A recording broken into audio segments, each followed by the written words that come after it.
calmo, belo e carismático. Mas além disso, manipulador, frio e vazio. Essas são algumas das características que definem Johan. Um dos antagonistas mais aterrorizantes dos animes, não quer dinheiro, nem poder, nem mesmo vingança. Ele é um monstro que não existe.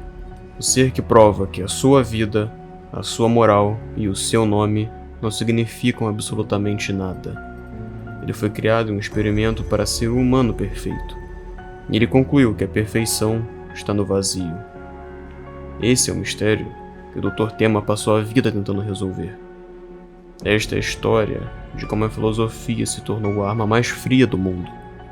E como um livro infantil, O Monstro Sem Nome, se tornou um manifesto para o fim de toda a humanidade.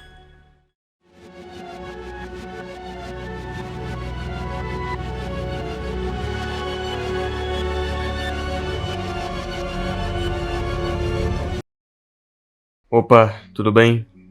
Hoje eu vou tentar ir além do óbvio sobre Johan. Não vamos apenas contar sua história, mas sim desvendar os 4 pilares conceituais que o tornam um vilão mais profundo e perturbador.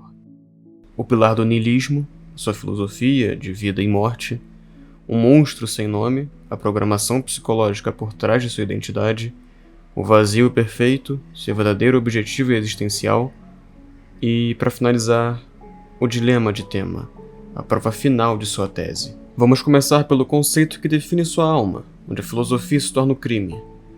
O cerne de Johan é o niilismo. Para você que não sabe, o niilismo, derivado do latim nihil, significa nada.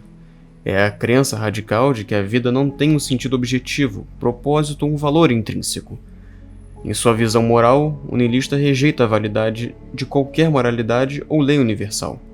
Para ele, certo e errado são apenas sons vazios, construções sociais frágeis. Para a maioria, o niilismo é uma crise existencial.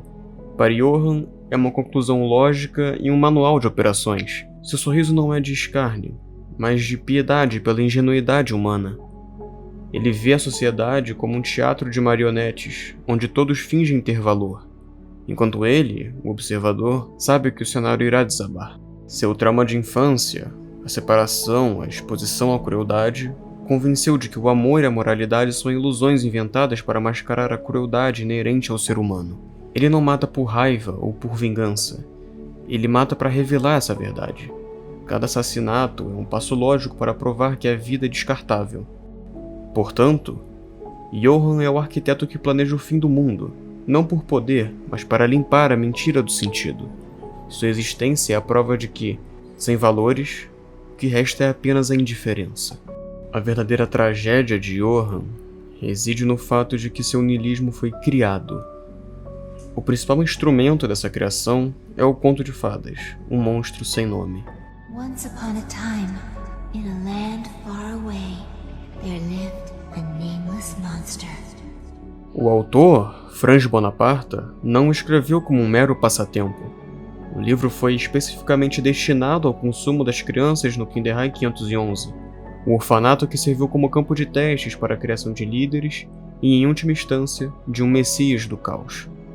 Este livro não é um conto, é uma ferramenta de doutrinação psicológica. Ele narra a história de uma criatura que, ao perder seu nome, se sente vazio. Para se tornar alguém, um monstro decide comer os nomes de outras pessoas. Com cada identidade consumida, ele cresce, até se tornar o único ser vivo no mundo. Essa narrativa ensinava às crianças do Kinderheim 511 uma lição terrível. A individualidade é efêmera, e o poder reside na ausência de identidade. A narrativa do monstro que perde o nome, para encontrá-lo pula na barriga de outras pessoas, não é apenas uma história.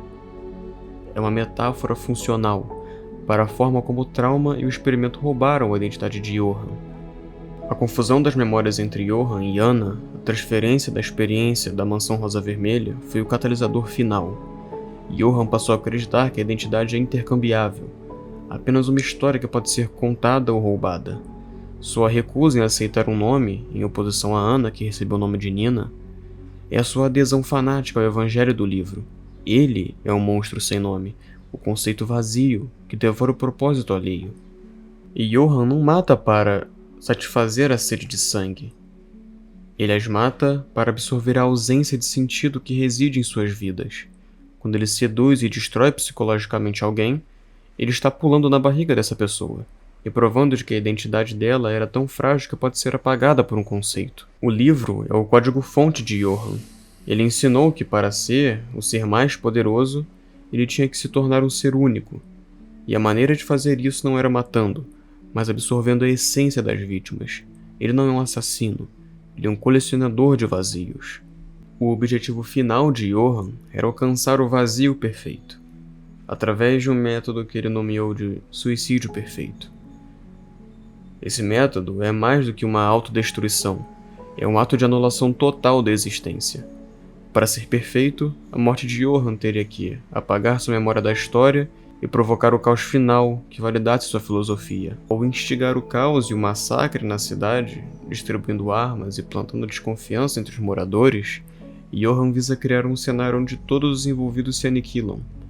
Ele queria garantir que nenhuma testemunha restasse para contar sua história ou lembrar-se de seu rosto ou de seu nome. Se ninguém se lembra dele, ele nunca existiu. Franz Bonaparte, onde na cidade era conhecido como Klaus Pope, Johan pretendia matá-lo para eliminar a fonte primária de sua programação e a única pessoa que detinha a chave de sua verdadeira história, Diana. Ao executar o suicídio perfeito, Johan garantiria que o trauma que o criou e que Ana compartilha seria aniquilado com ele. Ele apagaria a si mesmo e, consequentemente, a origem do monstro de suas memórias. O suicídio perfeito é a performance artística final de Johan. Ele prova que a vida, no fim, é um ciclo de morte.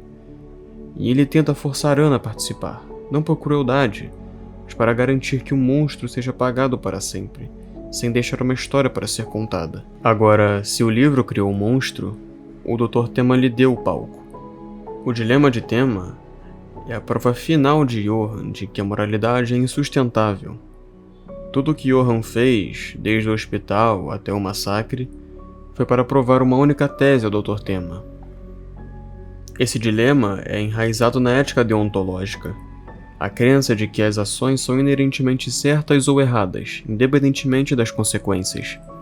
Ao salvar Johan, em vez do prefeito, Tema defendeu o princípio de que toda vida tem um valor intrínseco, ou seja, todas as vidas têm um mesmo valor. Ao salvar Johan, ele confirmou esse princípio. Johan se torna o resultado lógico da bondade de Tema. Ele é a consequência inevitável. A forçar Tema a apontar a arma, Johan coloca diante do precipício. Johan mostra a Tema que sua bondade não salvou vidas, ela condenou inocentes. Ao manter Johan vivo, Tema indiretamente se tornou responsável por todas as mortes subsequentes. Ele transforma o médico em um agente do caos.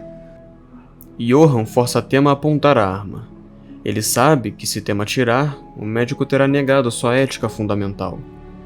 Tema provaria que, sob pressão, o monstro interior vence e que o mal é contagiante. Se Tema o mata, a moralidade de Tema morre e Johan vence. Se Tema o salva, o caos de Johan prospera e Johan vence. Não importa a escolha, a tese nihilista é comprovada. Os valores humanos não resistem ao teste final. Novamente, Johan não queria apenas morrer. Ele queria destruir a fé de Tema na humanidade.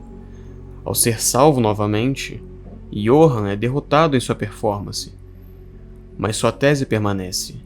Um monstro só existe porque alguém escolheu salvá-lo, tornando a bondade e o horror indissociáveis.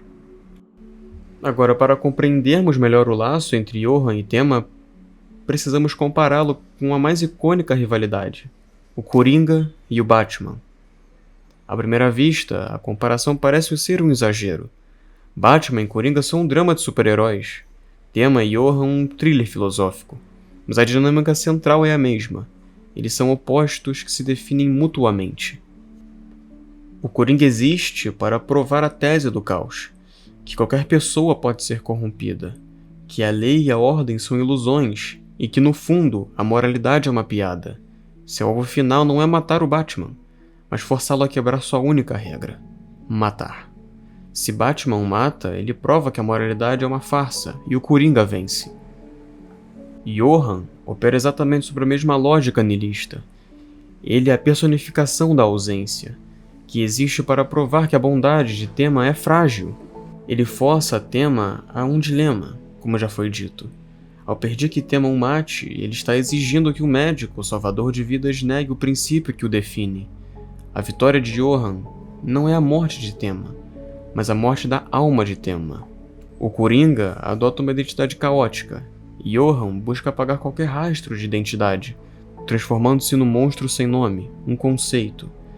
Ele quer que Tema o veja como a antítese de tudo que Tema acredita, forçando o médico a confrontar o vazio da própria individualidade. Por outro lado, Tema é o guardião da regra moral. Ele se recusa a cruzar a linha, dedicando sua vida a caçar o monstro que ele salvou. Não para matá-lo, mas para detê-lo sem se tornar igual a ele. Sua luta é interna, manter sua ética intacta enquanto lida com a consequência fatal de sua própria bondade. Tema é um médico que é forçado a se tornar um caçador. Sua identidade profissional é subvertida pela existência de Johan. Ele se torna uma antítese do que é, um homem da vida se tornando um perseguidor da morte, para preservar o que ele realmente acredita. Tanto nas ruas de Gotham quanto na Europa pós-Guerra Fria, o vilão não pode existir sem o herói. O Coringa frequentemente afirma que o Batman o completa. Sem o Cavaleiro das Trevas para impor a ordem, o caos do Coringa perde o significado.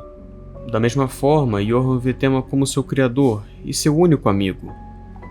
Johan afirma o seguinte: você me salvou. Você me deu um nome. Bem, não exatamente, mas você me deu a oportunidade de ser o monstro sem nome. A caçada de Tema a Johan não é apenas uma perseguição, é um propósito simbiótico. Johan deu a Tema uma missão que transcende a medicina, lutar pelo valor da vida. E Tema deu a Johan um cenário final para sua obra nihilista. Se Tema tivesse matado Johan, a história teria acabado. Mas ao salvá-lo e depois se recusar a matá-lo, Tema e Johan se tornaram dois lados da mesma moeda.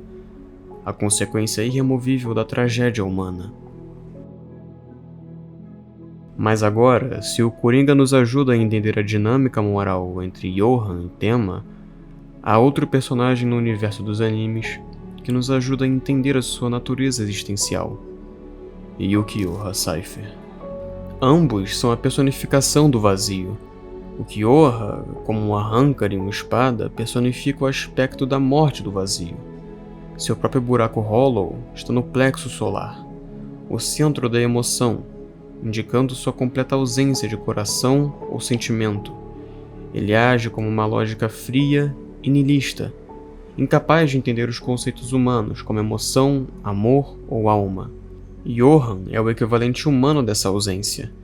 O Kyoha é o vazio espiritual.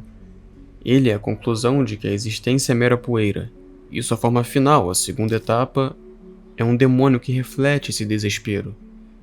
Johan, por outro lado, é o vazio psicológico. Ele é a conclusão de que a identidade e a moralidade são ilusões. Assim como o Kyoha não tem coração, Johan não tem um eu estável. Ambos buscam provar que os conceitos humanos são vazios. O Kyoha testa Orihime sobre o que é o coração. Johan testa Tema sobre o que é moralidade. Mas a diferença crucial é que o Kyoha, no final, aprende e questiona o que é o coração antes de morrer, experimentando um vislumbre de humanidade. Johan, no entanto, é o vazio que nunca se questiona. Ele permanece puro em sua filosofia até o fim, tornando de certa forma uma figura ainda mais aterrorizante de sua perfeição conceitual. Johan é mais do que um psicopata. Ele é o profeta da ausência. Ele é o resultado inevitável de uma sociedade que tentou brincar de Deus, roubando a identidade de uma criança para criar um gênio. E esse gênio, em sua perfeita lógica, concluiu que a única resposta para o horror de sua criação era o fim absoluto. Ele falha em sua missão de morte, mas triunfa em sua filosofia, deixando-nos com a pergunta: se fôssemos despidos de tudo, nosso nome, nossa história e nosso propósito, o que sobraria? O verdadeiro terror de Monster não é Johann Liebert. mas sim a revelação de que o monstro reside na ausência de significado, que todos nós, em algum nível, tememos. Mas agora, chegando no final do vídeo, eu agradeço a você que ficou até aqui. E agora eu queria saber, qual a sua leitura sobre o vazio perfeito de Johann? Deixa a opinião aqui nos comentários, se inscreve no canal, dá um like se possível. Obrigado por assistir e até a próxima.